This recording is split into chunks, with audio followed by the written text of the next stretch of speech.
Oh, i ngā mana, i ngā waka, i ngā reo rauranga tira mā tēnā koutou katoa. Welcome to this post-lunch session. We'll do our very best to keep you awake. Not only post-lunch, but also the last day, so you've got a big job ahead of you, you three. Welcome to this session entitled Embedded Research and Development Agencies, what it lets you see and what you can't say.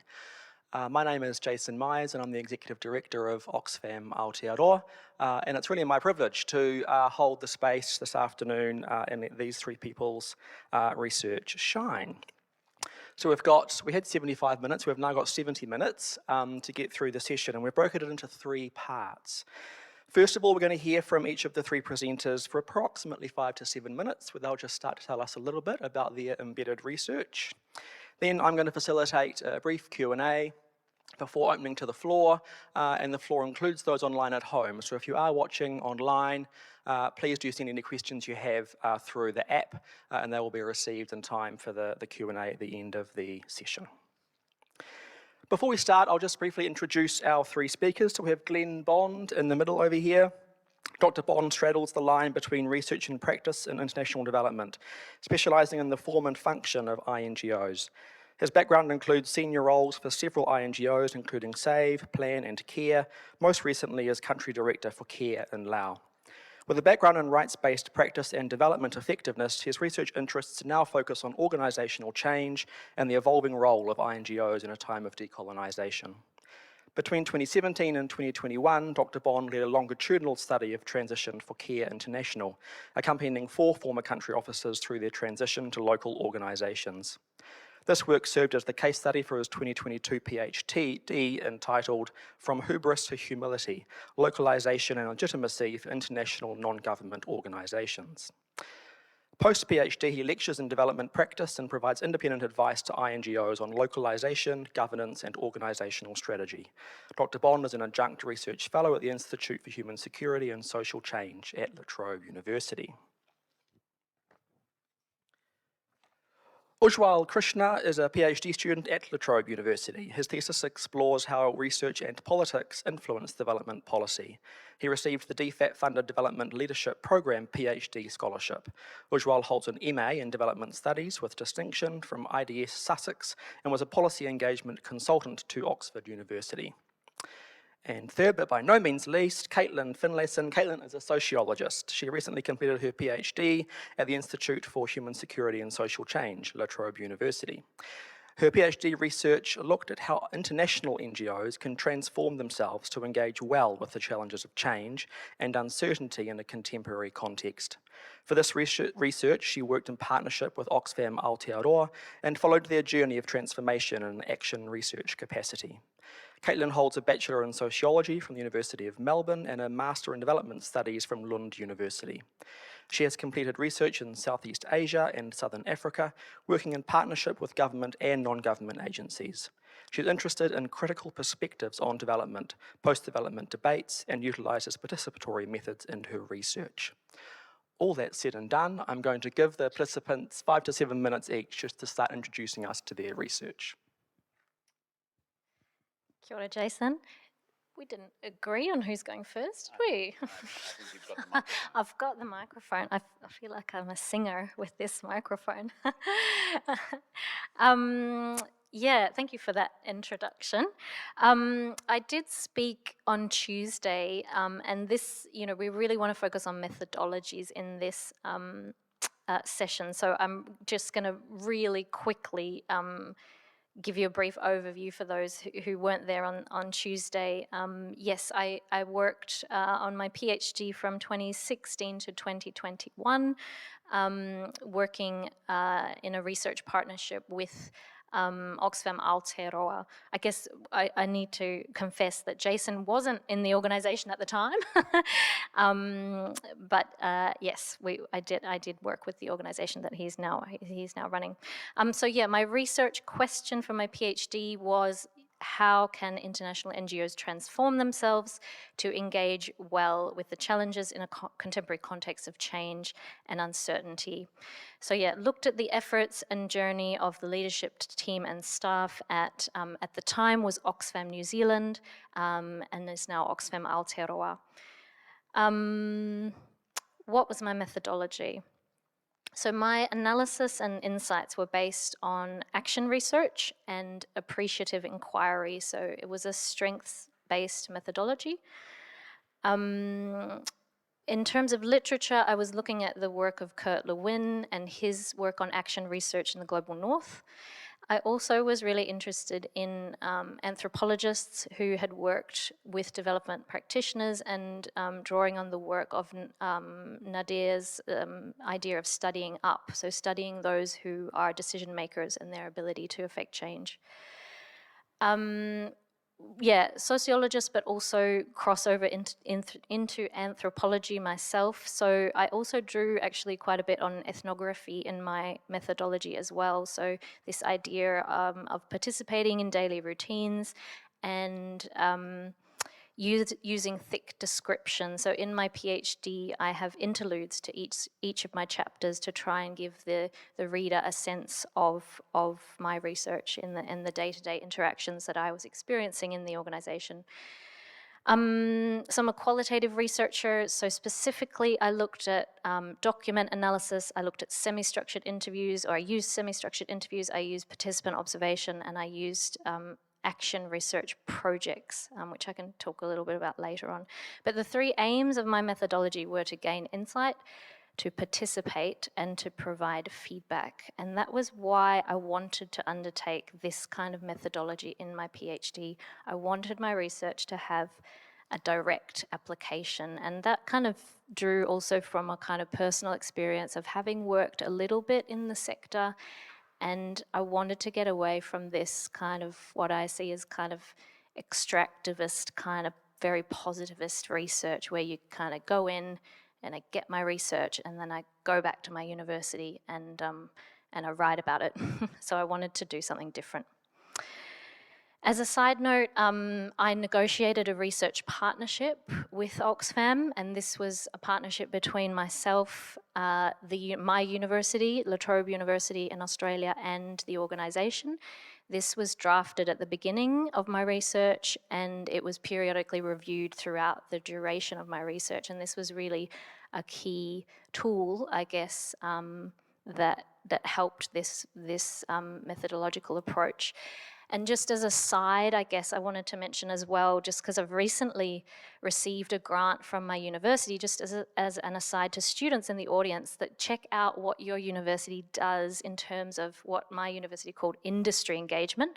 I wasn't aware of it, but I actually received some additional money on top of my scholarship because I engaged with an organization in this way. So universities really like this kind of stuff.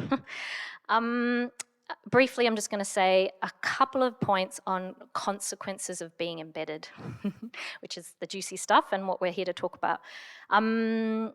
So much rich place-based data for me, experiential knowledge and insights that I gained from working this way. I wrote about topics that I would never have been able to had I not been embedded in the organization. So embedded for me was 20 months of working inside the organization.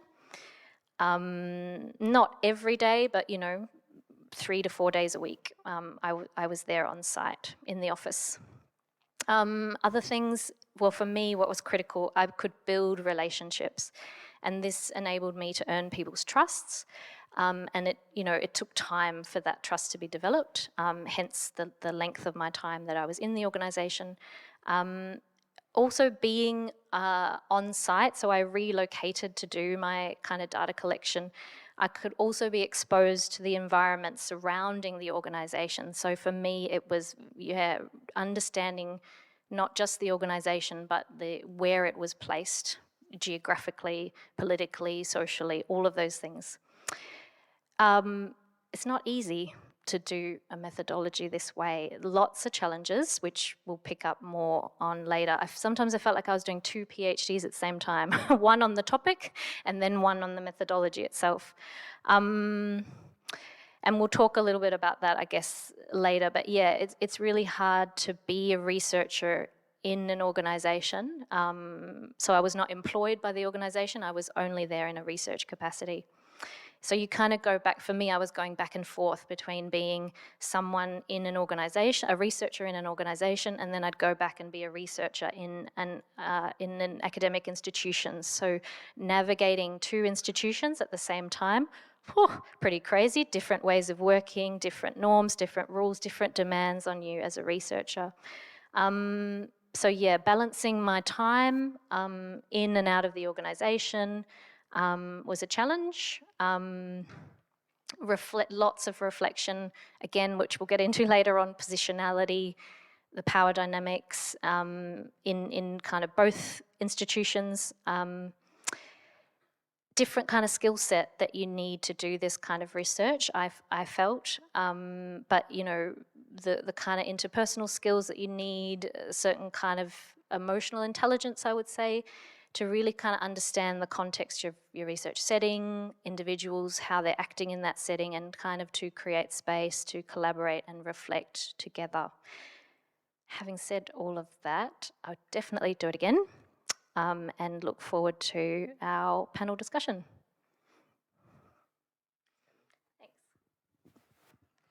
Thanks, Caitlin. Thanks, Jason. Kia ora. So some of you might have been at a presentation a couple of days ago and heard a little bit about my work as well as Caitlin's. So not to linger on the project, as it were, but I spent several years supporting and accompanying a large international NGO on a journey of localization. So for former country officers, we're transitioning into local organizations, moving from having country directors to having CEOs and boards and membership of the Care International board in this case. So a fundamental organizational transition for the International Confederation, but at the same time a substantial overhaul for the local organisations and the emerging entities.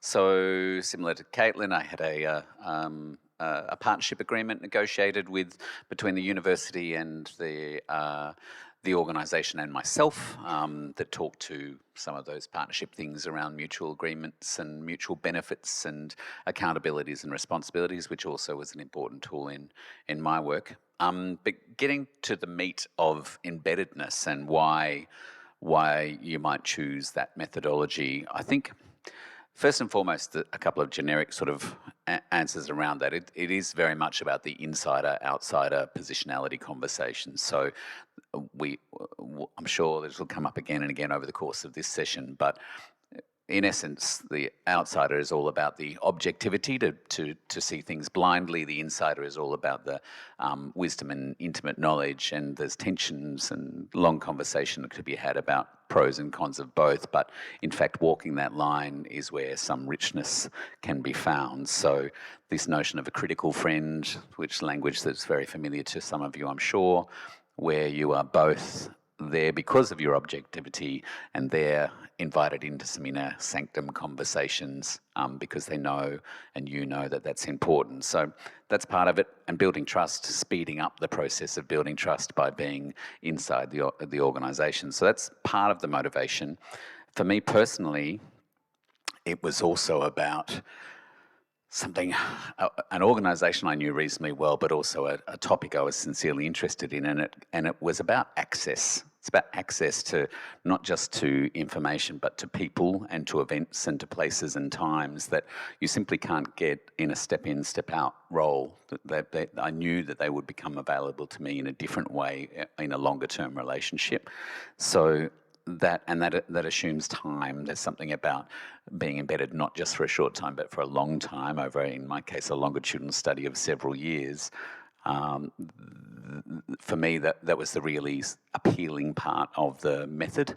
For the organisation, I think it's fair to say that they got some benefit from that too, some rigour and some depth from the research by having a longer term relationship. But I was something of a known quantity, a former employee who understood the system and understood the intricacies and complexities and conflicting demands of the big, heavy international infrastructure. And they thought, I know they felt that was important in terms of letting me in, understanding and knowing those constraints. I could speak the language, as it were, and I could respect and understand the challenges that the organisation faced when managing organisational values and organisational practice. So a bunch of reasons that this seemed like a good methodology. And in terms of consequences, fundamentally it worked. It worked as a methodology. It did facilitate and speed up engagement. It did change the relationship between me and research participants. It did speed up that trust building that and enable trust building on a depth and a scale that I don't think would have been possible if I had just stepped in and out periodically, and or on a single occasion or two.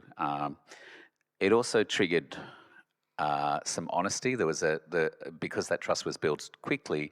We might talk more about this later, but there's a willingness to speak the truth that came from a trusted person inside the agency, even though it was well understood that my job was to share outside the agency. So that says a lot about the appetite CARE had to answer some tough questions publicly. So I made a joke in the session the other day that I wouldn't be invited back to CARE, but the truth is quite the opposite. That they were an organisation who wanted to do things differently and wanted to ask hard questions of themselves and didn't mind having a bit of dirty laundry aired. I did air some dirty laundry.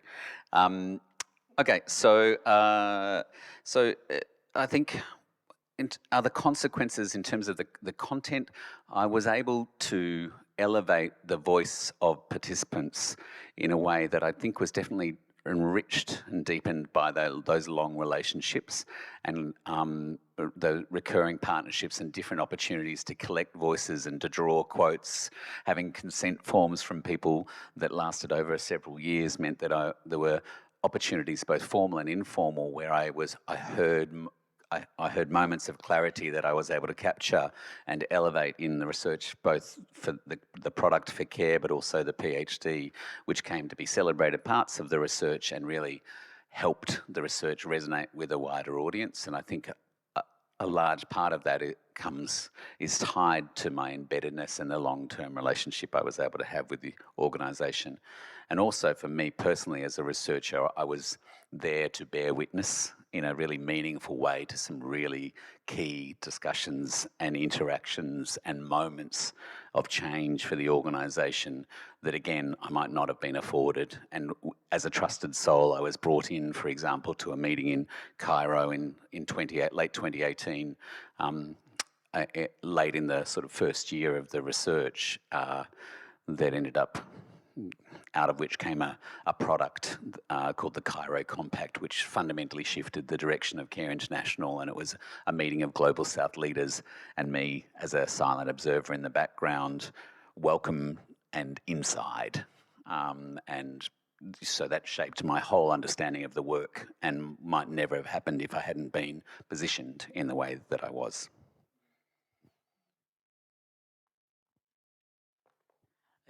Thanks, Jason, and Caitlin, Glenn.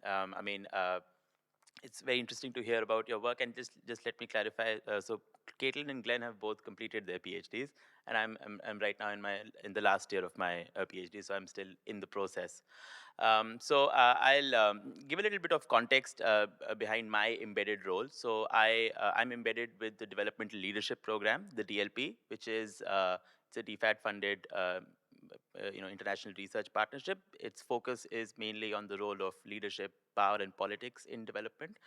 And it has a long history. It goes back to 2006 when AusAid existed, and at that time there was a need felt within the organization that there is a knowledge gap in terms of understanding the role that leaders and coalitions play in achieving development outcomes, and a recognition of the fact that development has very traditional sort of technocratic, transactional and linear approaches to aid management, and there was a desire at that point to explore alternatives, and so that's where the DLP sort of stems from.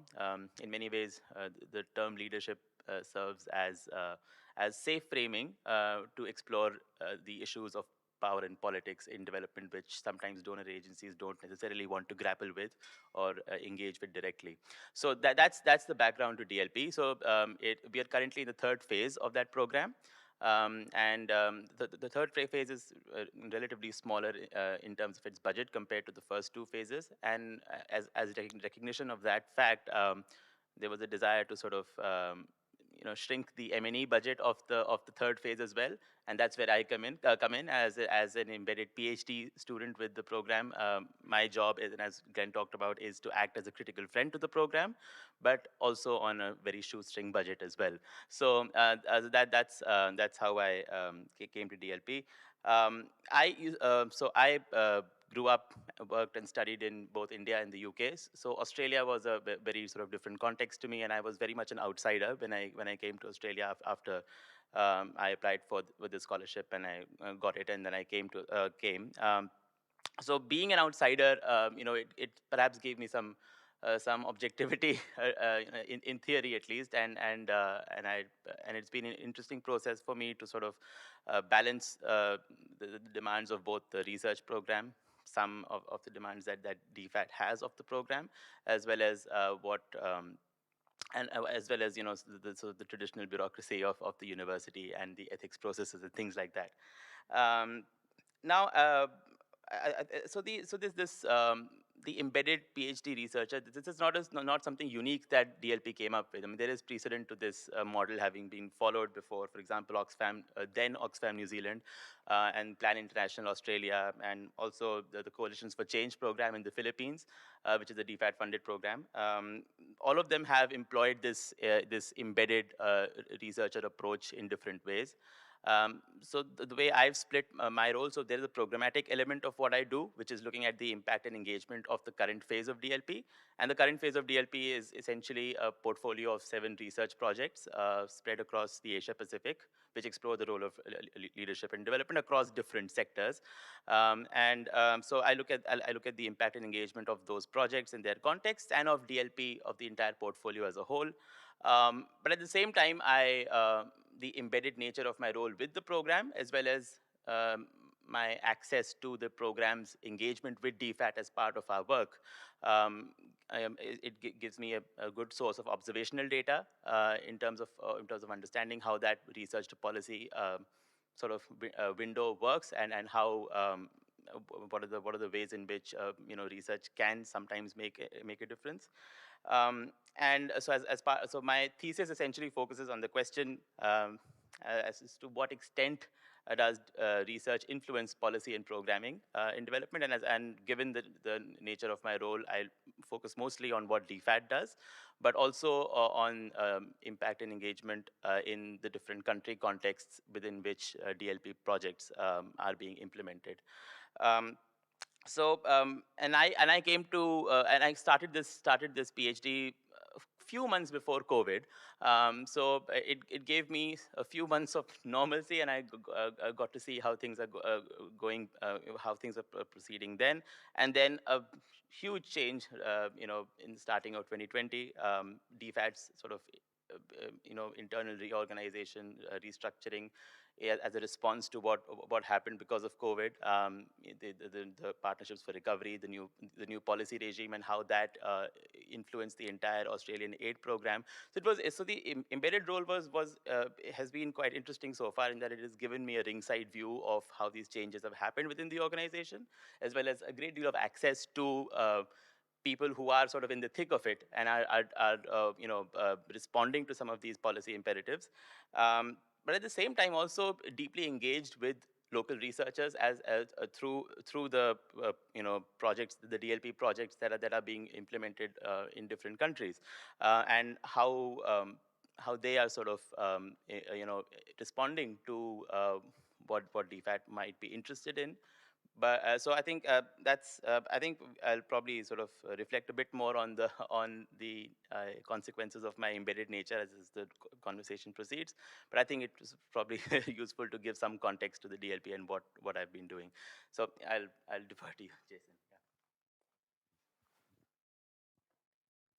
Thank you all for those great introductions. We do want this to be as interactive as possible from this point forward. We have about 45 minutes for discussion. So just a reminder, as things come up for people at home, submit your questions through the app and we'll get to those in the open Q&A. But I have the privilege of asking a few questions first. I must say I've got about 1 million after those introductions, but I won't be mean. I'll stick to the ones that we agreed. Caitlin, I'm interested to hear more about what we can add by getting inside the ecosystem of organizations. So you kind of touched on this, but what does embedded methodologies offer us that others might not? I think for me it's twofold. As a more kind of generic response, it's an opportunity for researchers to really influence practice change. I think maybe that's just me, but there's that fear of being a researcher of like, is anyone actually going to read this? Is it just going to sit in the library? What's going to happen to this knowledge that I'm producing? So that's a really key part for me.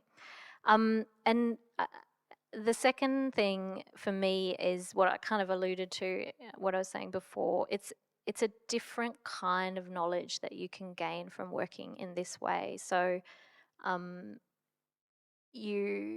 because of the way that you engage with your research partners and your participants.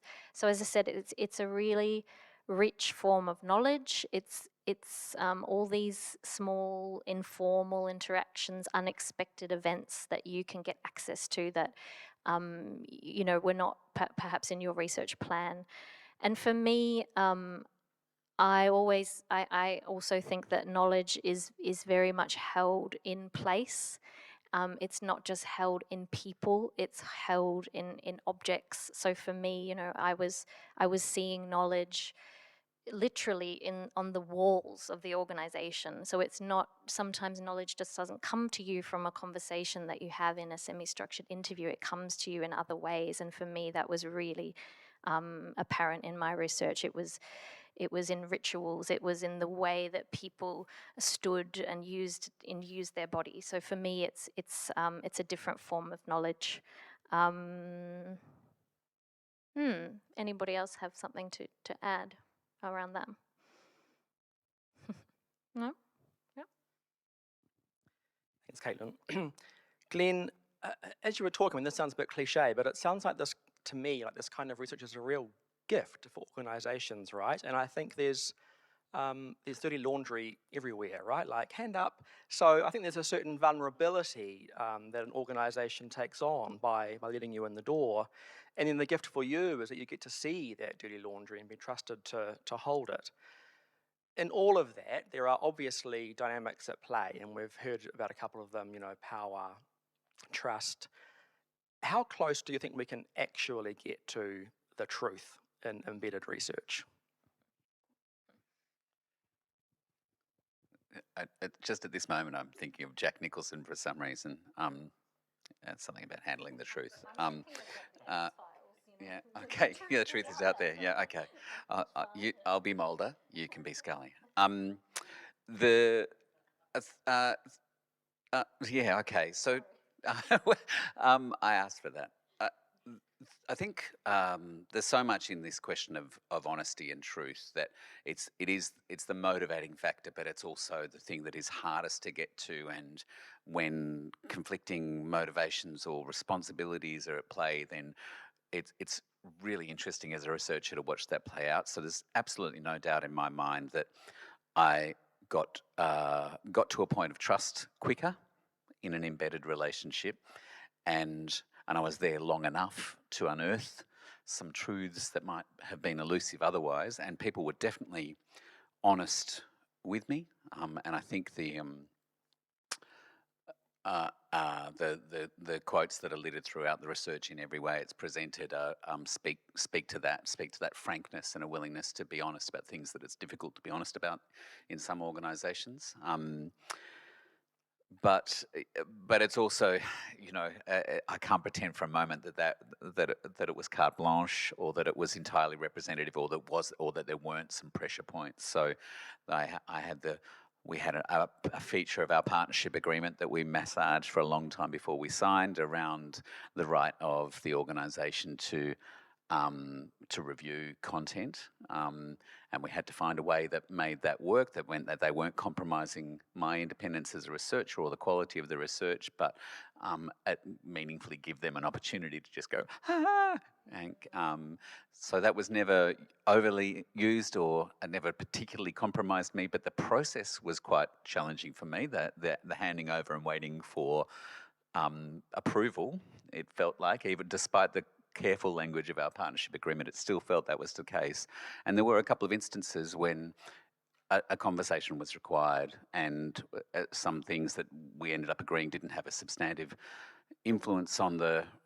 It was just about presentation in terms of the report, but they were seen to potentially compromise personal or political relationships within the organisation, because they not so much about anonymity, but about relationships. That ended up changing, or being, nothing was changed, but a couple of things were dropped. I don't think that compromised the research overly, but it was an interesting process to have to go, but hang on. But that was a bit about the goodwill and the faith of the relationship and the trust in each other. So that was interesting from an ethics point of view, and just from a practice point of view. Even more interesting around honesty, and the thing that I wrote little vignettes, a bit like Caitlin's describing, just 3 or 4 of them over the course of the PhD, of things that, like, critical moments for me as a researcher where I was particularly challenged, or one was an existential crisis around being a white bloke in international development, unsurprisingly. Another was around this tendency that people had to get to a really important point in the conversation and then go, okay, can we go off the record? And I developed a very particular twitch or tick that came when someone said that, because it meant that what they were about to say was the most important thing they were going to say to me in this meeting, and there would be no better thing for me to hear, or for the research to hear today, than what they were about to say, but it was off the record. And so that still troubles me. I've still got.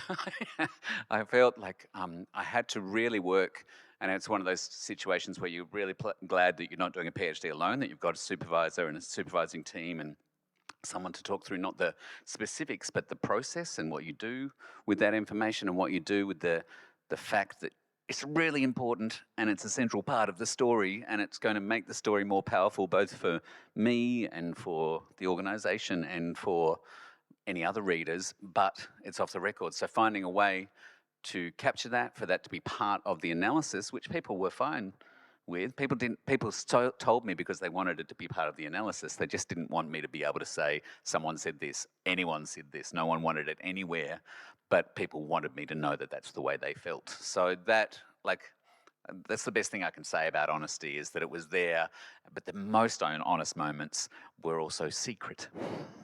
And the final thing I would say on honesty, I just really thought about it this morning, was there's an extra layer there with embedded research, or research of any type, which is about honesty to myself as the researcher. And it's a very powerful position, being the keeper of all of this information, and making, like, we all know, we all understand rigor and validity and steps and processes, but there's a whole lot of decisions being made in there about what information is elevated, what quotes are most representative of a common view, or whatever. So I took that reflexivity very seriously, that contemplating my own decision making, my own role in emphasizing one view over another, and that was probably a really big part of honesty in my research.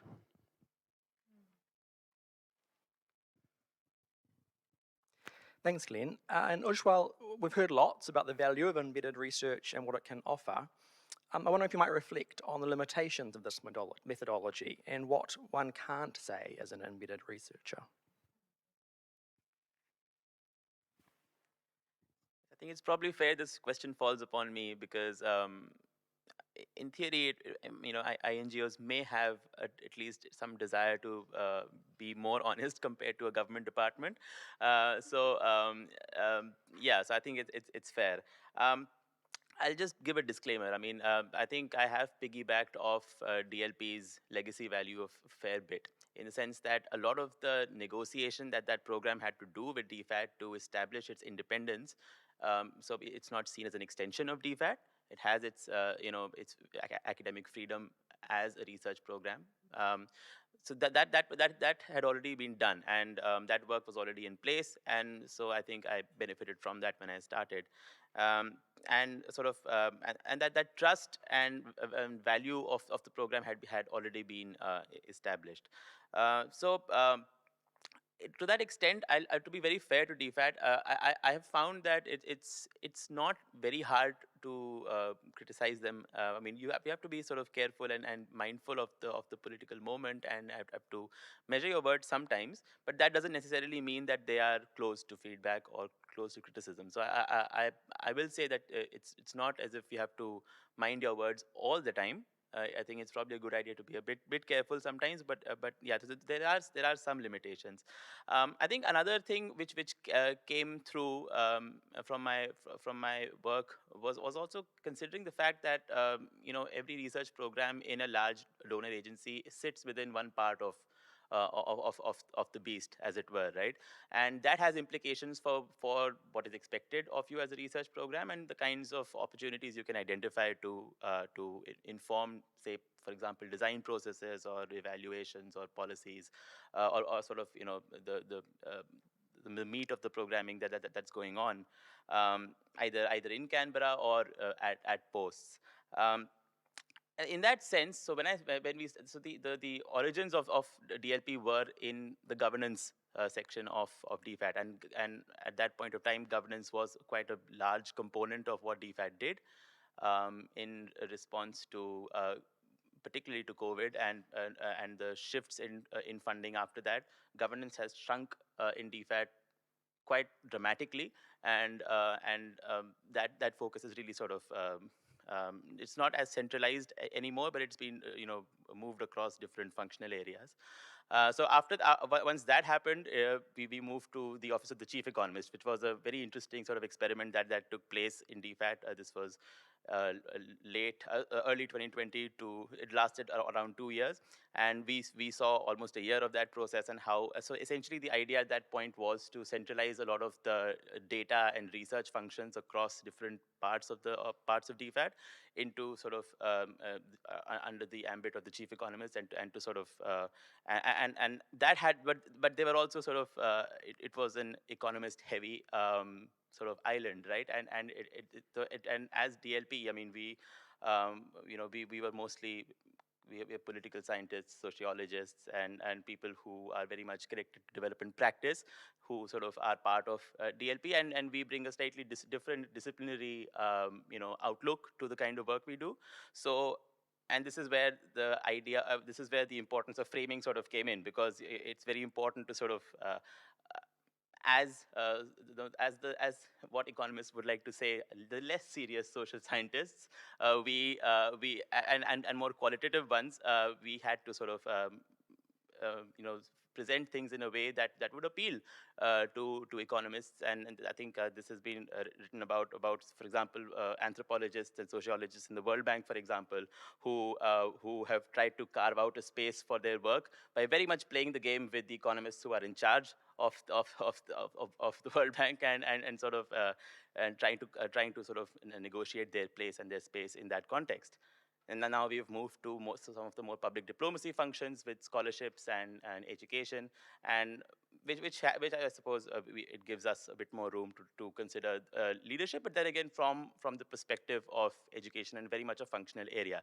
So this is a very much I think a consequence of being funded by a donor agency. A lot of it depends on your, so not just your positionality as a researcher yourself, but very much what your positionality in terms of where you sit in the agency, that tends to matter a great deal too. So yeah, I think I'm gonna stop there. And yeah. It's a perfect segue into my last question as well, which I'd actually be keen to hear from each three of you on, and it's on positionality and this idea that, as social researchers, we're obviously always encouraged or indeed mandated to reflect on our own position. And I'm wondering if you might each spend some time reflecting on positionality in the context of your work, and if we might even play in this space of not only your own positionality, but also that literal position that you are given in the organisation. Might each of you have some reflections in that space? I mean, yeah, I guess, yeah, to stay with your point on where you actually are in the organization, yeah, that was also a factor for me. Even though I was in a very small organization, I did work with, at the time, the organization had 4 directorates, and I was working with 2 of them. So, yeah, of course, that impacts the research that you have. And then, yeah, some thoughts, of course, on my own positionality as a researcher. Yeah, I mean, that's also an approach of mine. I don't think that you are ever neutral as a researcher. So, you know, I spent a lot of time reflecting on that during the process, and then, of course, all of those reflections came into my PhD in my in a chapter where I spent a lot of time reflecting on my positionality, you know, reflecting on my race, my gender, my class, and how that influenced the relationships that I built, the knowledge that I had access to. I mean, that's kind of ongoing thing for me as a researcher. I'm going to hand over the mic and then come back if more thoughts come. Yeah, thanks. So you can't well, you can't do social science, but particularly anything that's in this realm of embedded practice and anything that's got even a small sniff of ethnography about it without thinking about your positionality. And I also laboured with it a bit, understanding it through the process and also writing it up at the end and trying to describe that process. I think for me, I found that insider outsider stuff was where all the richness was for me, and being honest about that. And that there's lots of content there. There's like it's 50 years since Merton wrote that sort of piece on a balance sheet of assets and liabilities in insider and outsider research. You know, the risks and the opportunities and the things that come with and the things that don't. So there's lots of content there in the literature to help guide and inform that. I actually found there's something by Dwyer and Buckle, 2009, which talks about the space between insider and outsider, and I found that really useful just to sort of anchor myself and drive my reflexivity, such as it is. So yeah, it's a big part of research of this nature to understand your positioning. No, I didn't really, only in one of the anecdotes or the whatever you call them, vignettes, did I go so far as exploring my own race and shortcomings, human personal shortcomings, but just as a researcher was complex enough, I found. Yeah, it's a big issue and something that can't be understated, I think, in terms of part of undertaking research of this type. In answer to the second question about positionality within the organisation, that was hugely important in my research because international NGOs, for those that aren't already very familiar with them, are big, complicated beasts. And I was working with a global confederation that works at scale and with great complexity. So my work was positioned in the Secretariat, which is separate to and independent of the members that make up the Supervisory Board and the Council of Care International. So Care USA, Care Australia, Care Germany are all members. There's a small secretariat. So on the one hand, that was critical in that it gave me independence. There is definitely vested interests and biases that would have come to bear had I been based with Care Australia or Care Germany for that matter. But it's also then it gets into the nature of organisations, and I don't want to bore you with INGO structures, but confederations are different to federations, and some secretariats are very powerful and unitary, and other secretariats are very disempowered and don't actually, they just play an administrative function. And so there's that matters too in terms of, so on the one hand quite the appropriate place to be, on the other hand a not very powerful place to be in terms of findings and people's motivations to get involved or whatever it might be that might have been different in a different organisation. So yeah, positionality. It's still I should be past it now, but I can't seem to shake it off. Yeah, so this is an interesting question, and I think I've spoken about where the positionality as literally your position in the organization. So I'll probably not talk about that. I think I'll speak more about my positionality as an individual, as a researcher, and perhaps also DLP's positionality as a research program, sort of acting as an intermediary between the actual research projects that are being implemented and DFAT on the other hand. Now, throughout this conference, I mean, I have heard a great deal about the inherent discomfort that white people do feel in development, and I think it's absolutely fair, and it's really interesting for me to hear reflections on this. But I mean, I should also confess that privilege is not a white preserve in some ways, right? I'm mindful of the fact that while academics like to sort of argue about who are what is the elite and what are the definitional boundaries of what constitutes an elite. Elites exist across the board, and I think I have had a privileged upbringing, and in that sense, before I came to DLP and came to Australia, I was working with a policy think tank in India, and by virtue of being in that think tank, I had the advantage of having a direct relationship with the Indian government and working very closely with them, and that came very much from a position of privilege, and that it's not something that even sort of very committed local researchers in India have necessarily ever have access to throughout their careers, and whenever they do, it's often sort of through the relationships they have with the more elite think tankers and or researchers and things like that. Now, having said that, I think this is a function that DLP also carries out in some ways, because we are in some ways acting as that intermediary. The research that is being done is being done by local researchers in Indonesia, in PNG, in Sri Lanka, in the Solomon Islands, across the board, right?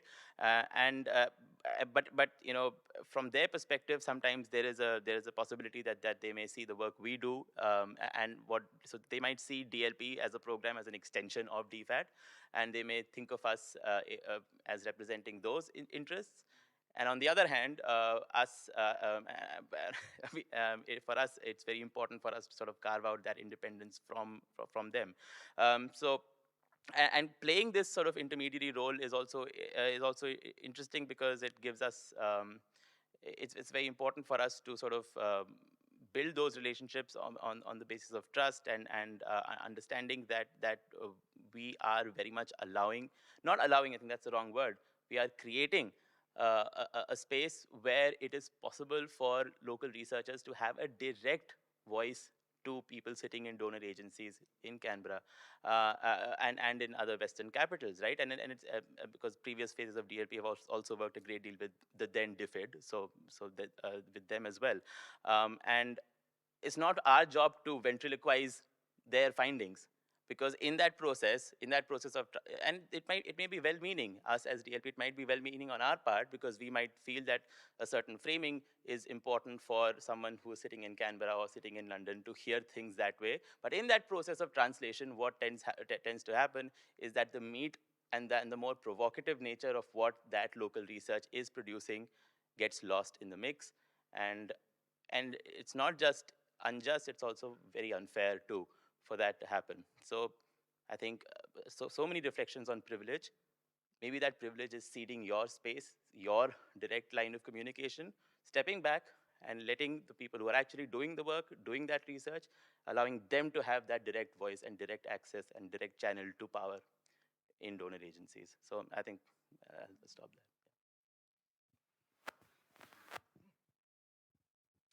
Thank you all. I am sure that has got the juices flowing for the. I can already see a hand up. My gosh, good.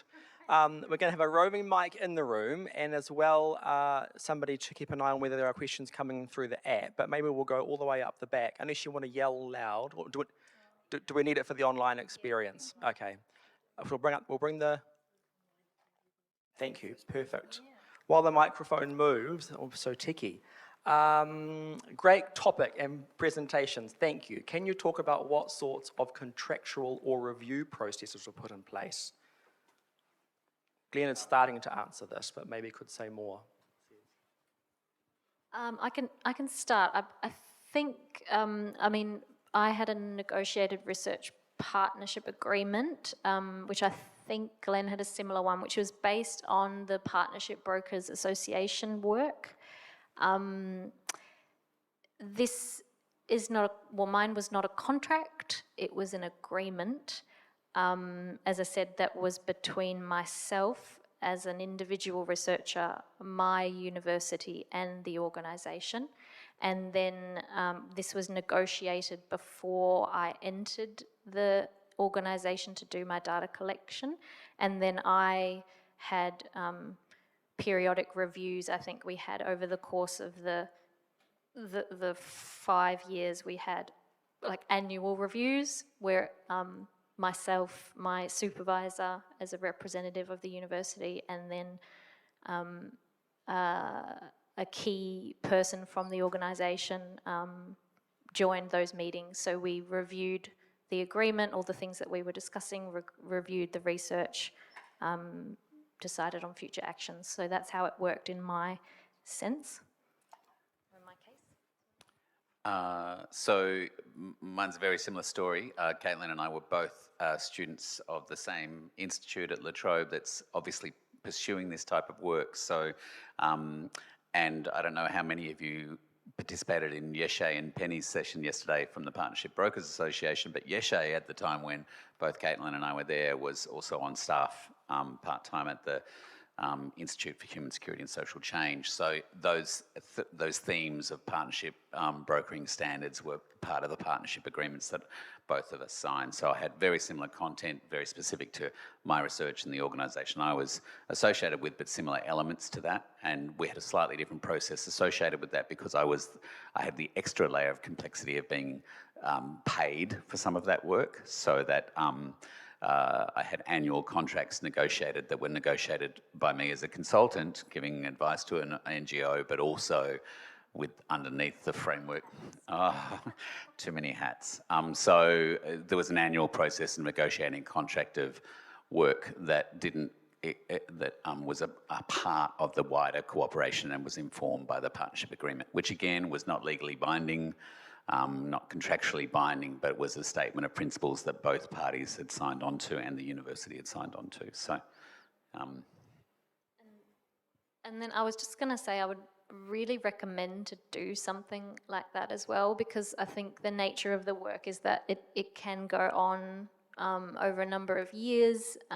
There's turnover of staff. PhDs can also go on for a number of years. Mine ended up being a 5-year process. So it's really good to just have something, and also just to have that discussion up front about what are we, because particularly for also as a university, we'd had some experience doing this kind of work, but not a huge amount. So it was a lot of like, what are we expecting? What are they expecting? As the organisation, when I'd worked with Oxfam, hadn't worked like this before. So it was a lot of discussion about what are our expectations, and I think that's a really important thing to have. And you want to also just, look after yourself as a researcher too. What happens if your supervisor leaves as well? You've got to think about the things on the university side as well. No, I was on the supervising leaving. I thought Glenn might have reflections on that. But I think this is a good question because it forces you to think about the nuts and bolts of those sort of arrangements you have in place. And this is also forcing me to think back 3 years and what happened. So some of this work had sort of been done again. So the embedded PhD role was part of the DLP3 design document. So that had already been sort of put in place. And the way we work, so DLP has we work in partnership with the University of Birmingham in the UK. and the Institute for Human Security and Social Change at La Trobe University, which is in Melbourne. And so as part of that, we are subcontracted by the University of Birmingham, while DFAT funds the University of Birmingham directly. So that's the financial chain. Now, as part of that, I had to sort of, once when I got the scholarship and I started over here, I had to sign something which was called the Moral Rights Deed for PhD students. And it was quite an interestingly worded thing. And I don't think it's necessarily very strictly legally binding, but in some ways it's a set of principles that you will be mindful of the university's obligations as part of the research program and not betray any confidences in the process. The interesting thing here is that at different points of time, I noticed that some of, since the interviews I'm conducting are with serving DFAT officers, or people who are still in the organization, some people who have left quite recently, and there was at different points of time a desire from DFAT to sort of have an oversight role in terms of the kind of research I'm doing. I was lucky that my supervisors was somehow able to put that off and not really let that happen, because it sort of compromises on the academic integrity of your work, and it's probably not the most wouldn't have led to an interesting set of findings on my part if it had to be sanitized by DFAT on. But to be fair, if this wasn't such a big requirement from DFAT's point of view, but it did come up in different points of time. Yeah, and apart from that, I think I'm also sort of subject to the entire program sort of. So now we have an independent evaluation and review underway. So my role within DLP is also sort of part of that process. So that is also another formal process through which some of the work that I'm doing is being evaluated, I suppose. Yeah, that's it.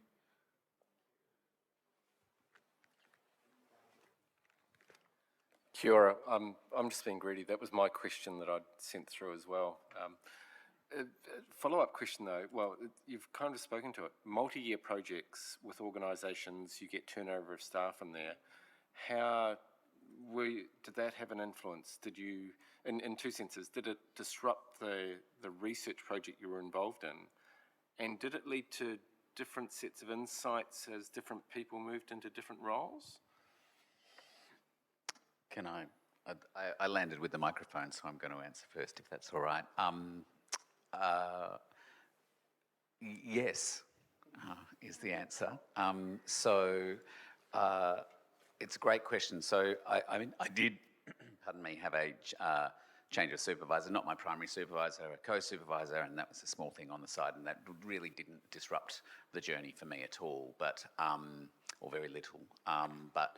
But much more fundamental was that a key contact, I just described that my relationship was with the secretariat of this big international NGO, and my key contact was the global director of governance and accountability or some such, and she left midway or two-thirds of the way through the cooperation, and there was a bit of a gap, and then a new person stepping in who was less familiar with the content and less invested in the content, and had a slightly different take on the value of the research. Fortunately for me, not a particularly negative take, just a different take, a different view, a different worldview, a different understanding. And so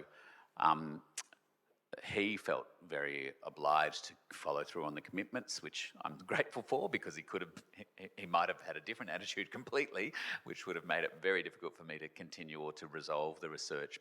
But it absolutely did change the dynamic, change the interaction, change the way I relied on communicating with my peers in the organisation. That changed, and so a pattern that I'd been able to establish had to shift for sort of bureaucratic reasons, and the way that part of the organisation engaged in the content changed quite significantly. So I just had to be really conscious of that. So it didn't stop anything, but it did change things, and the dynamic and the atmosphere changed for sure.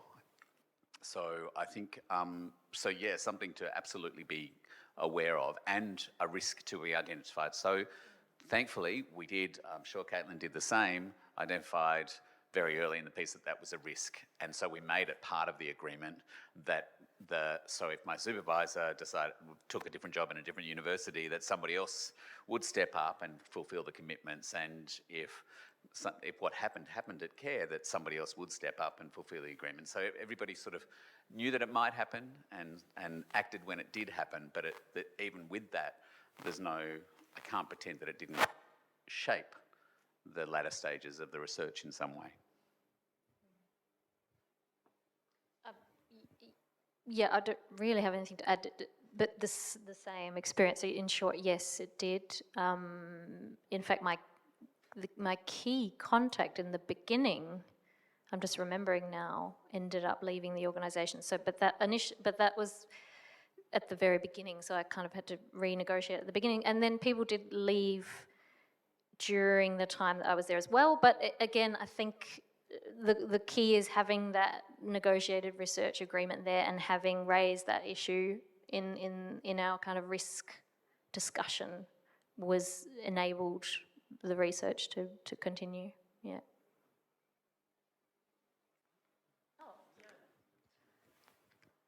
I'll just add a little bit to that. Yeah, it did have an impact because you have a new set of people when you sort of move from one place to the other in the organization. But even within that place in the organization, people sometimes change. So I think what sort of and I'm assuming we are under Chatham House rules here. So I'll try. A lot of what matters is. You're saying off the record, is that what you're saying? Politely. I've told you how that makes me feel, Vishwal. Yeah. So you know something good's coming then. No. No. But to be fair, I think now this is it's an interesting situation because and something similar might have been experienced with the integration of NZ8 into MFAT, but with AUSAID's integration into DFAT, you have people with a development background and with that sort of worldview, who are working closely with people from a diplomatic background who've worked on different issues like trade, for example. So they bring a different worldview. And what has happened after integration is that many of the people with those backgrounds are working in development and aid roles as well. So we sometimes what did tend to what mattered is even despite the change of people and that churn, considering the fact that some people valued the kind of work that DLP was doing, that didn't really cause much disruption because they were prepared to create that space for that work to continue and not to sort of really over-engineer the kind of thing we're doing to sort of make it fit into their portfolio. That tends to matter, but not to say that people from non-development background didn't value that work either. I mean, but often it did sometimes happen that they had an idea of how they would want us to frame some of the stuff that we're doing. So on supervision, thankfully I've had a stasis when it comes to supervision. I've had the same people throughout, and that's been good because that continuity, at least from an academic point of view, is important. But at the same time, I think I might have over supervision because I have supervisors based at La Trobe, 2 of them, and then 2 of them based in the UK as well. And this was intentionally a part of the design of DLP3 because that would ensure a degree of contestation throughout the process of this research. Yeah, yeah. It is fascinating that you're facilitating contestation between your I think I'm more the casualty of the process than the enabler.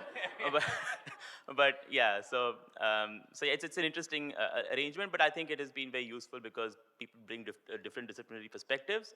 In development, being an interdisciplinary field, you'll need that contestation. It's an important element. So I think that's been good.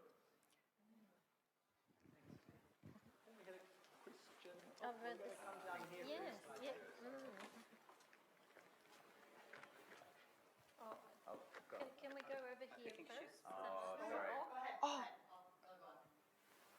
Sure. Just so we can fit 3 more questions, and we might just take answers from one of the presenters to each question. Okay. Yes, so good idea. We'll go 1, 2, 3.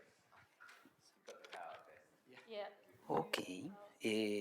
So thank you very much. I like this rich, Leni Riefenstahl approach, which is, I don't know if you remember her, but a part of her life, she moved to Africa to live, and some gossip says that she got married to one tribe leader in order to know better. So that's probably the extreme of the embedded approach. But okay, that's fantastic. So. Well, I was going to ask you about the barriers, but I think that you pretty much went through all of them. So I'll go to the next question in my list, which is, this approach is time consuming, but it's also emotionally consuming. So how did you detach from that approach once it's finished? And probably a specific question for Ushwal. Sorry if I pronounce it wrongly. It's about if there is any meta evaluation of the approach. So it's to see what's the difference if you apply or if not applying this in further researches. Okay, thank you. I can give a really quick answer. You don't detach because for me, we're talking about trust. We're talking about relationships, and relationships endure longer than research projects. For me, anyway. So I think it goes on afterwards. So. Yeah, but you do have to, as I said, you have to take care of yourself as a researcher because it is quite, challenging to work in this way. It is a lot of emotional labor as well. So yeah, I want to give the mic over to Ujwal to talk. Yeah, I think it does. For example, it does take a toll, and look, I started before COVID, and I somehow ended up in Melbourne, which was the most locked down city in the world, and as a result of that. And to sort of grapple with all the different changes that happened in DFAT, where we sat in DFAT. So it felt like the context kept changing all the time. So it's sometimes hard to keep track of a different set of people every few months, and to deal with that. But I think the question specifically that you've asked about a meta evaluation of this embedded approach, I think it's a very good idea, and I think this is something the three of us have had preliminary discussions on, and this is something that our supervisor is also sort of keen on building upon, this comparative. I don't know if it will be a meta evaluation exactly, but it will be more of a sort of comparative understanding of or analysis of how different embedded approaches work and what are some of the common themes, what were the differences. So I think hopefully we will get to it at some point, and maybe by saying it here, I'm committing you to it. So, yeah. Glenn. No, I'm not allowed. No. We need to. I think there was one over there and then one over there, so maybe, I don't know whether this... Yeah. Yeah, no, Yeah. that's true. Oh, and Ali's coming over. Yeah. Thank you very much. My question goes to Glenn and then Kathleen, because not Krishna. Yeah. In fact, you have already finished with your PhD.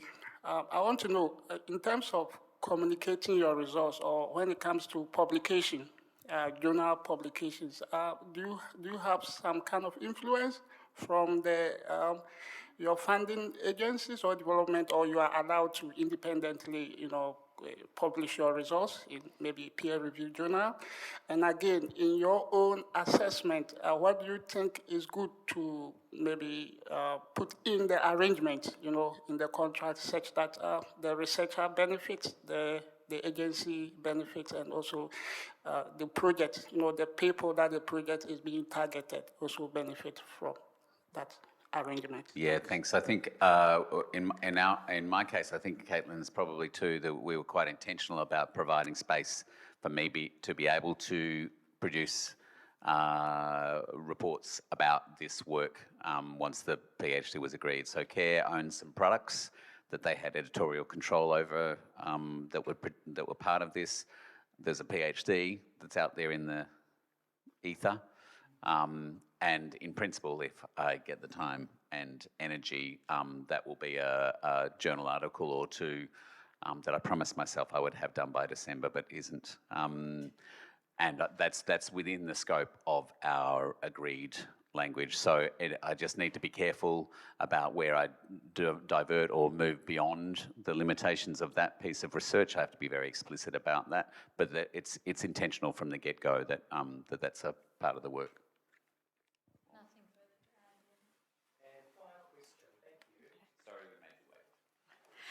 I would imagine that as you went through this process, you had lots of insights, intermediate insights and ideas and thinking as you went along.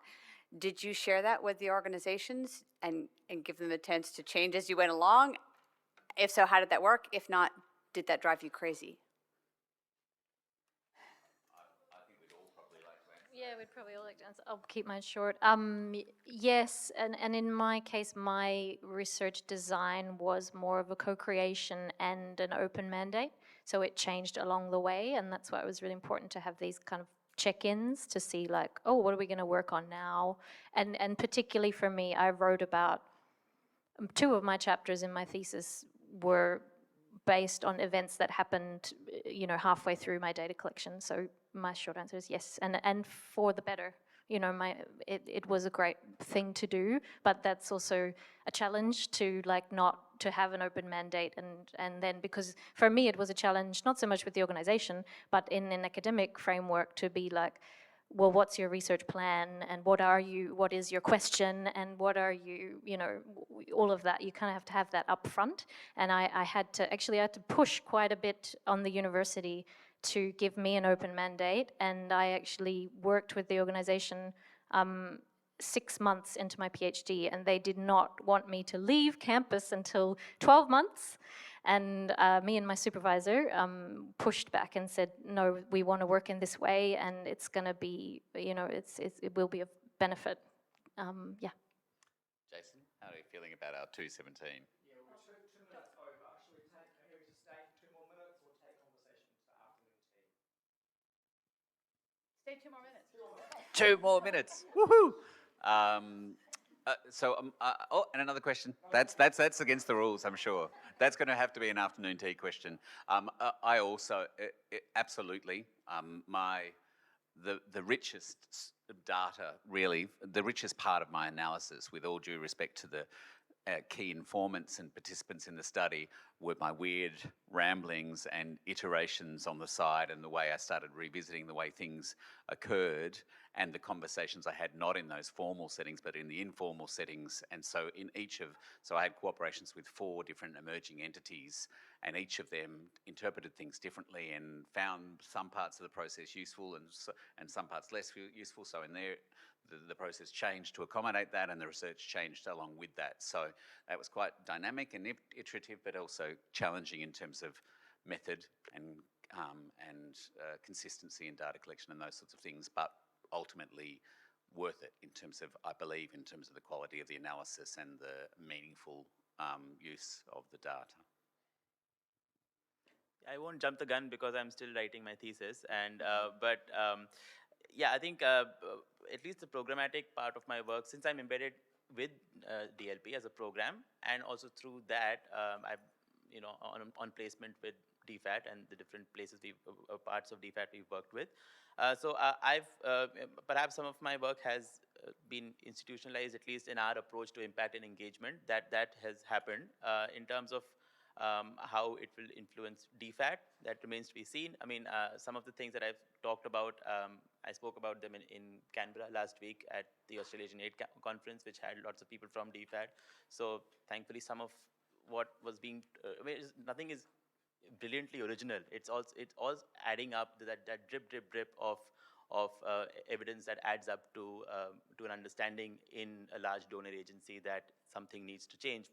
For example, something like the fact that DFAT doesn't have a centralized data or knowledge management system where people can plug into people sitting in different parts of DFAT at posts. If they want to find out about what's happened in a particular sectoral area, or in a particular country, they can't really do that unless they rely on the prior knowledge of people who have been involved with the process.